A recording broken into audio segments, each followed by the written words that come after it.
بسم الله، الحمد لله، والصلاة والسلام على رسول الله صلى الله تعالى عليه وسلم.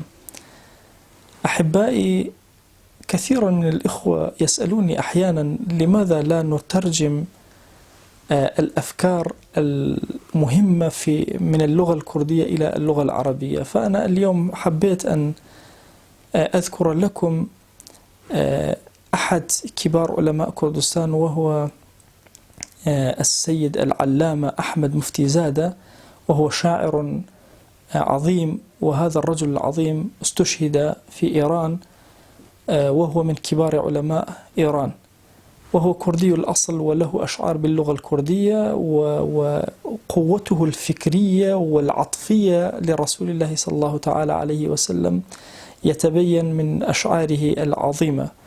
فأنا أترجم مفهوم أحد أشعاره، يعني وهو شعر طويل جدا، ولكن أنا أختصره في كلمات لكم.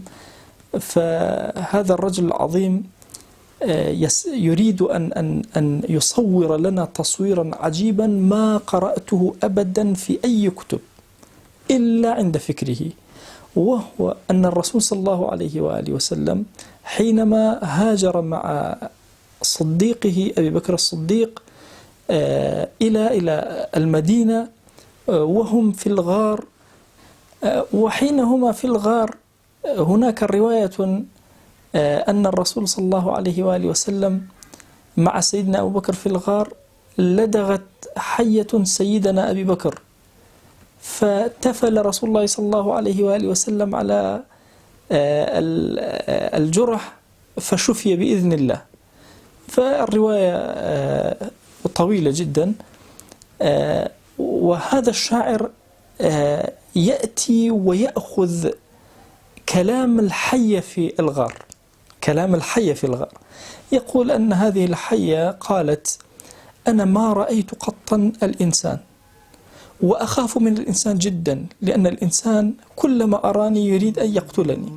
في كل حياتي مرة رأيت رجلا أحبه وأرى النور في وجهه، وأريد أن أنظر إلى هذا النور، ولكن هناك رجل مثل الفراش بين يديه، مثل الفراش يأتي ويأخذ كل مكان أنا أنظر إلى هذا النور الجميل.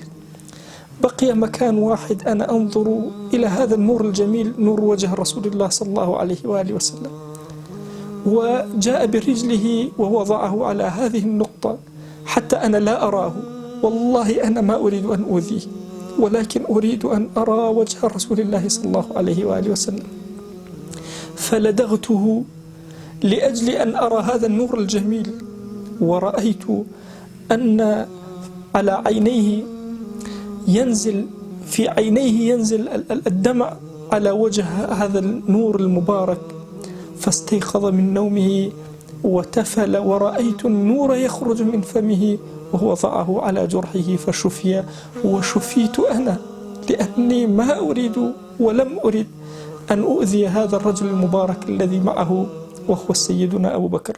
هذه مفهوم القصة، والقصة طويلة جدا. أحببت أن أعطيكم هذه الفكرة. نحن نستطيع أن نقرأ السيرة النبوية ليس من خلال الإنسان، حتى من خلال الحيوانات وشعورهم مع النبي صلى الله عليه وآله وسلم. نسأل الله تبارك وتعالى يتقبل منا، وأن يغفر لنا، وأن يرفع قدرنا، وأن يتقبل منا هذا الشهيد المرحوم أحمد مفتيزادة. جزاكم الله خيرا، والسلام عليكم ورحمة الله وبركاته.